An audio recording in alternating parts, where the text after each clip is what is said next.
c'est Dominique Séolin qui nous accompagne également pendant cette demi-heure, le président du directoire d'ABC Arbitrage. Bonjour et bienvenue Dominique. Bonjour. Merci beaucoup d'être avec nous. ABC Arbitrage, société cotée, société d'investissement, de gestion qui déploie des stratégies alternatives, des stratégies d'arbitrage pour le compte de ses clients. Dominique, vous avez publié hier matin, je crois, vos résultats pour l'ensemble de l'exercice 2022 et d'ailleurs vous affichez les performances 2022, 2021, 2020 qui montrent, si je prends un indicateur clé pour vous, le Return on Equity, qui montre que vous affichez 3 années de surperformance par rapport à l'indicateur ROE et l'objectif que vous fixez de dépasser les 15%. Oui, c'est tout à fait vrai. Nous avons terminé avec l'exercice 2022 le plan stratégique que nous avions appelé ABC 2022, donc qui correspond aux 3 années que vous avez décrites. Et effectivement, nous dépassons en montant cumulé de résultats les 90 millions d'euros, qui était un de nos objectifs. Donc, nous sommes très contents.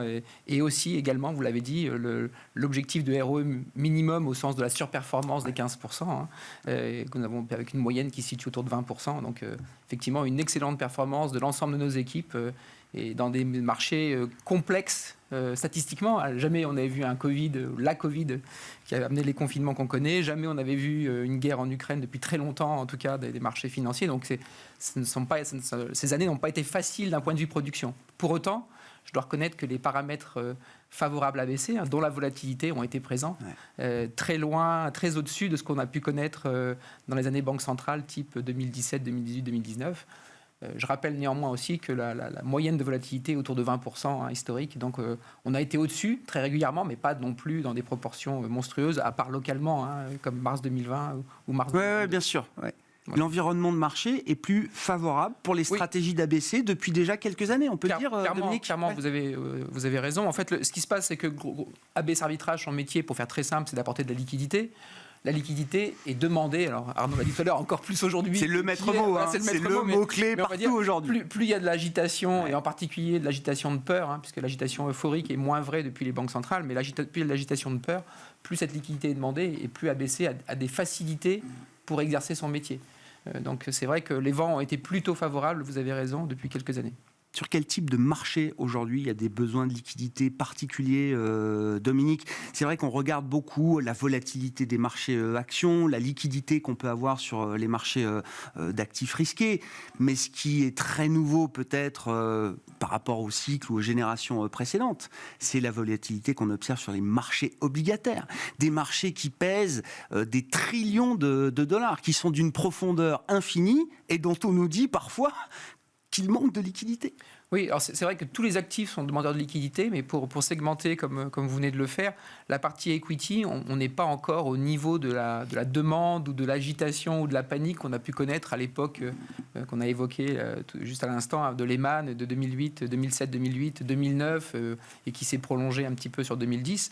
Donc on est très loin de cette crise de liquidité. Les niveaux de volatilité sont revenus autour de la moyenne historique. On n'est pas du tout sur le pic connu en mars 2022 ou en mars 2020.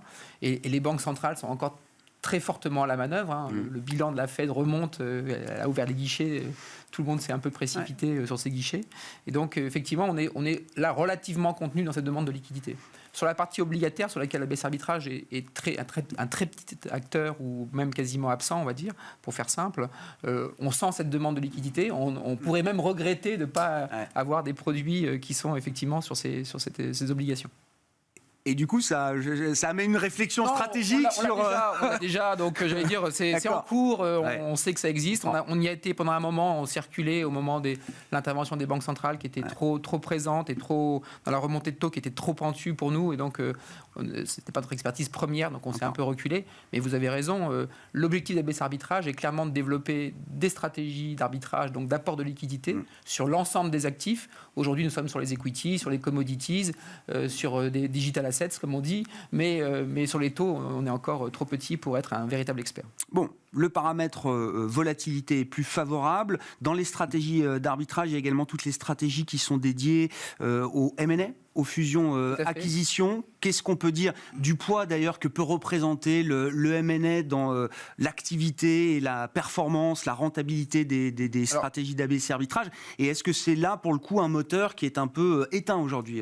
Oui, ça fait partie du business model d'ABC d'accepter ce balancier entre les produits de volatilité qui, pour le coup, quand il y a de la volatilité, pèse sur l'activité M&A, sur le nombre d'opérations qui peut exister en M&A, à contrario des années comme 2017 ou fin 2016 qui étaient beaucoup plus calmes en volatilité, 2018 également, le M&A était beaucoup plus actif et a apporté sa part de revenus. Donc cet équilibre-là, on essaye de le maintenir en permanence dans les allocations pour pouvoir justement bénéficier des périodes agitées et des périodes calmes. Donc vous avez raison, en 2022 et en particulier sur la fin 2022, on voit une chute importante de l'activité M&A. On sait aussi que c'est une chute qui est cyclique au sens ça va revenir. On sait qu'il y a aussi besoin d'une pause après une activité M&A qui était fortement repartie en 2021.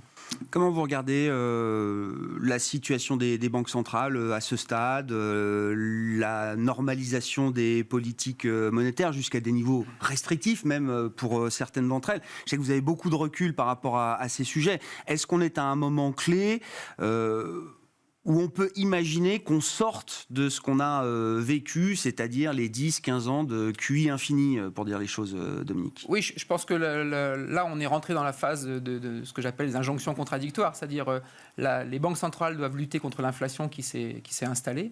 Hors énergie, elle existait même avant que les banques centrales veulent bien la reconnaître. Donc on voit bien qu'elles sont en train de courir après cette inflation. Et par ailleurs, elles sont tout à fait conscientes qu'on a un endettement colossal au sens où on atteint les 300 000 milliards sur la planète finance. Donc c'est énorme. Beaucoup plus, évidemment, depuis 10 ans, une hausse importante. Et donc évidemment, quand vous montez les taux, ça pique un peu du côté de ces dettes. Donc elles sont dans une problématique de gestion de deux demandes contradictoires. Et on voit bien qu'elles essaient d'éteindre les incendies quand les incendies sont là, mais qu'elles ont du mal à s'arrêter, de faire ce fameux QE. On le voit avec, on en a parlé, l'ouverture des guichets à la Fed. Les bilans sont encore très élevés. L'intention n'est pas celle du quantitative easing, mais au final, la conséquence est la même. Le bilan se regonfle de 300 milliards. Exactement. Voilà. Et puis par ailleurs, on voit que les bilans sont de toute façon très élevés. Donc même si elles arrêtaient les fameux QE, on reste sur des bilans très élevés. Et donc tant que ces bilans n'auront pas dégonflé, les banques centrales resteront extrêmement présentes dans le jeu. D'accord. Donc il y a l'idée quand même d'un marathon de ce point de vue-là. C'est-à-dire, on est allé très vite en 2022, ça a été foudroyant, la remontée des taux, etc. Ouais. La question du bilan, c'est une question qui va se traiter de manière plus lente. Pour l'instant, elle est deuxième ordre dans l'aperçu des marchés, on le voit bien, mais là où vous avez fait une excellente remarque, c'est qu'en fait, on a, en tout cas, je vais parler de conviction personnelle, on a été trop longtemps en taux zéro, je ne vais pas faire de subtilité, mais on va parler de taux zéro, trop longtemps en taux zéro. Et donc maintenant, ils ont été obligés de réagir très vite et de manière beaucoup trop brutale, en tout cas ça reste mon opinion. Et donc effectivement, cette lenteur à réagir sur les taux zéro et sur l'inflation qui s'installait a amené cette brutalité. Cette brutalité a un impact direct sur les valeurs obligataires. Quand vous montez de 1% à un taux, la décote est immédiate sur l'ensemble des dettes qui ont été émises à des taux plus bas. Et donc on va avoir ce problème à gérer.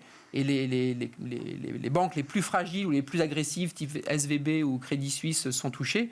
Mais il y a d'autres banques qui vont probablement être touchées. Et donc les banques centrales vont devoir continuer à être extrêmement présentes.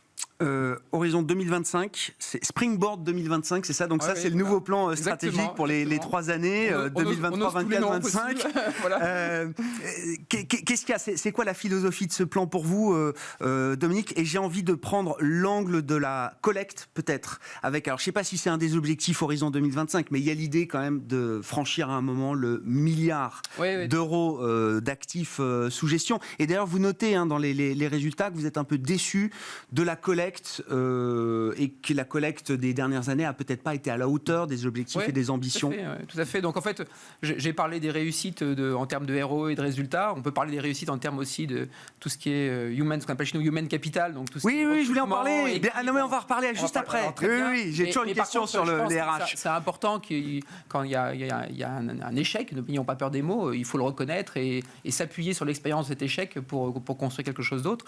Parmi les grosses réussites d'ABC, c'est quand même, dans ces 3 années, on a construit une nouvelle équipe commerciale, ce qui est complètement atypique pour nous. C'est tout à fait nouveau, cette dimension marketing, commerciale. On travaille sur des nouveaux produits à mettre dans les catalogues pour nos clients.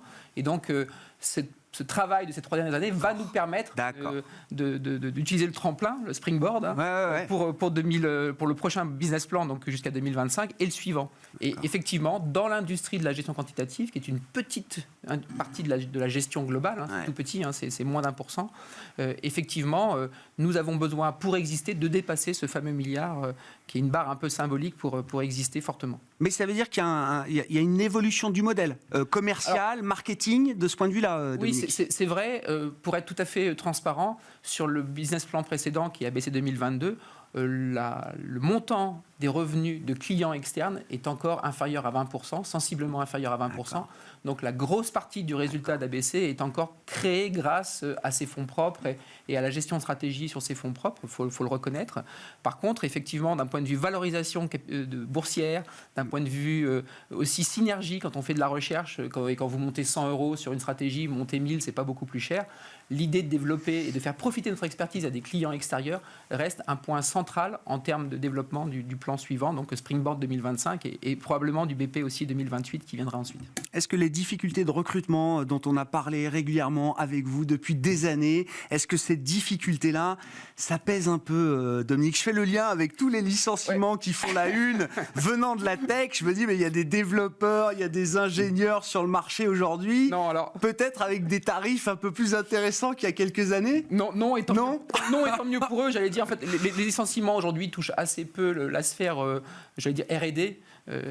Pour faire encore une fois assez simple, mais c'est vrai qu'on ne sent pas d'alcalmie sur ces recrutements. Sur les profils que vous cherchez? Pas encore. Pour autant, c'est aussi un super challenge pour nous et pour nos équipes au niveau RH, de mettre en avant les valeurs ABC Arbitrage qui existent, et on n'a pas eu de vrais gros problèmes de recrutement. Et évidemment, on ne remplit pas 100% du carnet de commandes, si je puis dire, mais c'est vrai que les qualités d'ABC, la partie humaine d'ABC qui existe fortement et qui existe depuis très longtemps, et donc finalement les dimensions RSE, on faisait de la RSE sans le savoir dans ce domaine-là, finalement sont très attractives pour les candidats, et les gens chez nous sont très heureux. Le turnover est faible, la durée moyenne de présence est assez longue, et voilà, même la Covid n'a pas réussi à casser la dynamique positive qui existe chez nos équipes. Mais le vivier des ressources reste pour vous... Ça reste tendu. Les trois grosses raisons que je répète assez souvent, c'est les zombies compagnies, donc c'est un peu péjoratif, qui n'étaient pas rentables, mais qui ont levé des gros capitaux quand les taux étaient négatifs.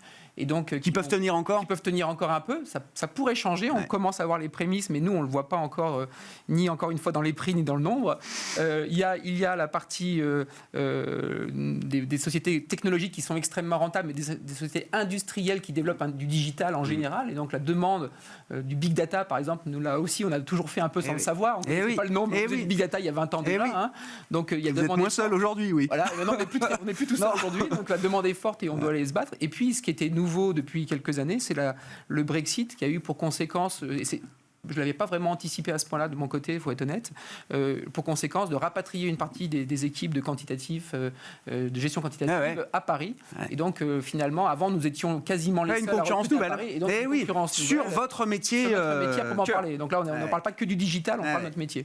Mais encore une fois, on a les qualités pour recruter, donc c'est un vrai plus, et on n'est pas inquiet. Par contre, ça fait partie des grosses priorités à nouveau du plan stratégique Springboard 2025, pour répéter le nom en anglais, qui va nous permettre aussi de recruter comme on veut. Merci beaucoup, Dominique. Merci d'être venu nous parler des marchés et d'ABC Arbitrage, bien sûr. C'est toujours un plaisir. Dominique Séolin, président du directoire d'ABC Arbitrage, qui était l'invité de Smart Bourse à la mi-journée. Voilà pour cette édition. On se retrouve à 17h en direct sur Bismart.